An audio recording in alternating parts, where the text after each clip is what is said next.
வணக்கம் friends. HDR images அப்படி இல்லாட்டி HDRi டெக்னாலஜி அப்படின்ற வார்த்தையை கண்டிப்பாக கேட்டிருப்பீங்க.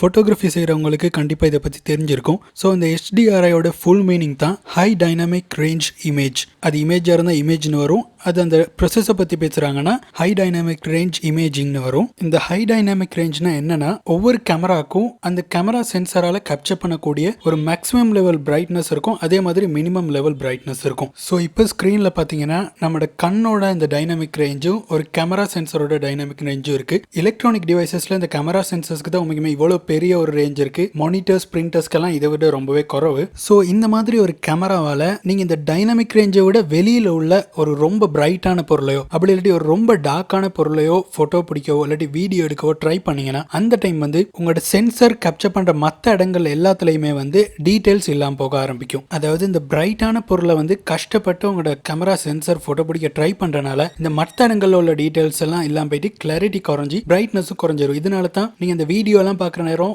ரொம்ப பிரைட்டான பொருள் ஏதாச்சும் நடுவில் எல்லாம் வந்தால் டக்குன்னு அந்த பிரைட்னஸ் எல்லாம் மாறுற மாதிரி வழங்கும். ஏன்னா அந்த கேமரா சென்சர் வந்து அந்த பிரைட்டான பொருளை கேப்சர் பண்ண பார்க்கும். அப்படி கேப்சர் பண்ண கூட அது வந்து அந்த டைனமிக் ரேஞ்சோட வெளியே இருக்கனால அதையும் வந்து கிளியராக கேப்சர் பண்ண முடியாது. ஒன்று ஃபுல் ஒயிட்டாக இருக்கும், அப்படி இல்லாட்டி ரொம்பவே டார்க்காக ஒரு டீட்டெயிலுமே விளங்காமல் இருக்கும். ஸோ இதனால எந்தெந்த நேரம் பிரச்சனை வரும்னா, நீங்கள் இன்டோரில் உங்களோட வீட்டுக்குள்ளுக்கு ஒரு ஷூட் இல்லாட்டி ஒரு ஃபோட்டோ எடுக்கிறீங்கன்னா கண்டிப்பாக அதில் வந்து டார்க்கான இடங்கள் இருக்கும். நீங்கள் லைட் போட்டிருந்தா கூட அப்படி டார்க்கான ஸ்பேஸ் இருந்துச்சுன்னா அங்கே வந்து இந்த பிரச்சனை வரும். அதே மாதிரி தான் அவுட் சைட் நீங்கள் ஒரு ஃபிலிம் ஷூட் பண்ணுற நேரம் இல்லாட்டி ஃபோட்டோ எடுக்கிற நேரம், லேண்ட்ஸ்கேப் ஃபோட்டோகிராஃபி நேரம்லாம் இந்த சூரியன் லைட் வந்து கண்டிப்பாக டிரெக்டாக அந்த லென்ஸுக்கு பட்டுச்சுன்னா இந்த பிரச்சனை வரும். இதனால தான் நிறைய அந்த ஃபில்மிங் கேமராஸ்ல எல்லாமே வந்து மேட் பாக்ஸ் அப்படின்ற ஒரு கெஜெட்டை யூஸ் பண்ணுவாங்க. அது வந்து லென்ஸ்ல இல்லாட்டி கேமரால பாடியில முன்னுக்கு ஃபிக்ஸ் பண்ண பிறகு அதில் வந்து சைட்ஸ்ல ஃபிளப்ஸ் இருக்கும். அந்த ஃபிளப்ஸை வச்சு சூரிய ஒளி எங்கிட்ட இருந்து வருதோ அந்த சூரிய ஒளி வந்து மறைகிற மாதிரி அதை கவர் பண்ணிடுவாங்க. அதை தவிர பொதுவாக HDR இமேஜஸ் எடுக்க யூஸ் பண்ற டெக்னாலஜி தான் ஒரே சீனை வேற வேற EVஸ்ல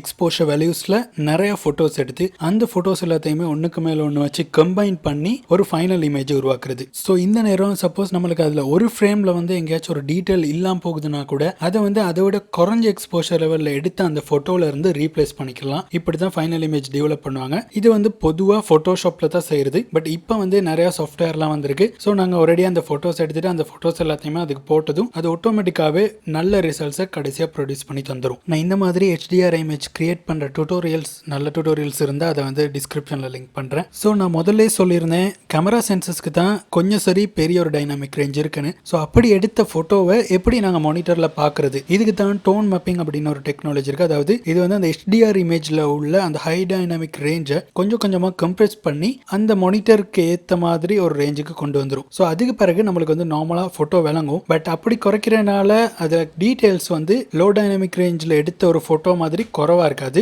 நல்ல டீட்டெயில்ஸ் இருக்கும், ஆனால் நம்மளால் பார்க்கக்கூடிய மாதிரி எல்லா கலர்ஸ் எல்லா டோன்ஸும் இருக்கும். ஸோ இது தான் இந்த HDRiயோட ஒரு முக்கியமான யூசேஜ். அதாவது நல்ல குவாலிட்டி, நல்ல டீட்டெயில் உள்ள நல்ல ஹை ரெசல்யூஷன் இமேஜஸை ப்ரொடியூஸ் பண்ணுறது. அடுத்தது தான் இந்த 3D சீன்ஸை லைட் பண்ணுறதுக்கு யூஸ் பண்ணுவாங்க. அதாவது நீங்கள் வந்து ஒரு VFX ஷாட் ஒன்று எடுக்கிறீங்க, நீங்கள் எடுக்கிற அந்த சீனுங்களுக்கு ஒரு VFX எலிமெண்ட்டை போடுறீங்கன்னா அதுக்கு வந்து லைட்டிங் ரியலிஸ்டிக்காக இருக்கணும். நீங்கள் என்ன தான் சாஃப்ட்வேருக்கு லைட்ஸ் எல்லாம் போட்டால் கூட ரியலிஸ்டிக்காக வராது. அந்த நேரம் வந்து சீனை ஷூட் பண்ண இடத்தோட ஒரு HDRi 360 இமேஜ் இருந்துச்சுன்னா அதை வந்து டிரெக்டாக நீங்கள் இம்போர்ட் பண்ணி உங்களோட சாஃப்ட்வேர் மூலமாக அதுக்கு போட்டுடலாம். அந்த டைம் வந்து அந்த ஒரிஜினல் சீனுக்கு எப்படி லைட்டிங் இருந்துச்சோ அதே மாதிரி நீங்கள் அந்த ஆட் பண்ண 3D எலிமெண்ட்டுக்கும் லைட்டிங் இருக்கும். இந்த மாதிரி ஃபோட்டோஸை வந்து இன்டர்நெட் டவுன்லோட் பண்ணவும் இருக்குது. இதில் வந்து அநேகமாக ஒரு JPEG இல்லாட்டி PNG ஃபைல் ஃபார்மேட்டில் இருக்காது, EXR ஃபைல் ஃபார்மேட்டில் தான் இருக்கும். இது வந்து இந்த HDR இமேஜஸ்க்காகவே ஸ்பெஷலான ஒரு ஃபைல் ஃபார்மேட். இதில் வந்து அந்த லைட் டீட்டெயில்ஸ் எல்லாமே இருக்கும். ஸோ நார்மலாக ஓப்பன் பண்ண முடியாது. ஃபோட்டோஷாப் போட்டால் கூட ஒரு பிளகின் வச்சு தான் ஓப்பன் பண்ணணும். ஆனால் 3D